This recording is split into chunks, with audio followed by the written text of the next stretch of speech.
Well, this is a relatively large project, so there are many things to consider simultaneously. Things such as the site, its location, and its importance in the overall master plan. As you know, it is in Etobicoke, and it's part of the Motel Strip master plan. So the east side starts with the Palace Pier, the old buildings that were done in the 70s and 80s. And our site really is the termination point for that master plan, so it's got a very important function as a terminus, so it has to kind of be iconic.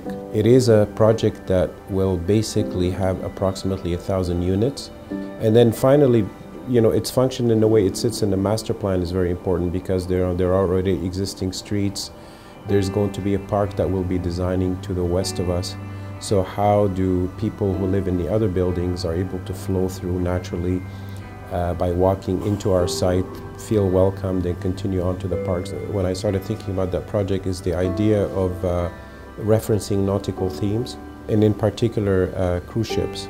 Not that I think we wanted to be literal about it, but that there was a way to actually give a nod to these things and have people make these associations themselves.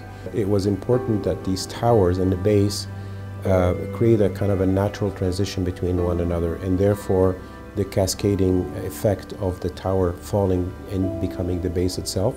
So this kind of, you know, smooth transition is the moment that actually creates this association with cruise ships and so forth, because there's this transition between large plates that step back, big decks that overlook the water, and then slowly building up to the tall element, which is the tower itself.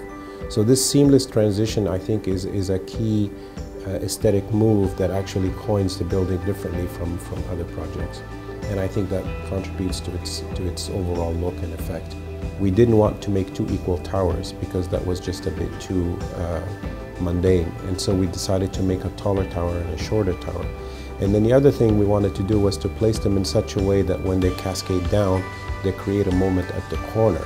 So the placement of the towers diagonally across from each other served many functions. One of them was to transition the mass, and the other one was to space them as far apart as possible so that they created, in a way, a gateway view towards the west and did not necessarily overlap each other and create a kind of a wall.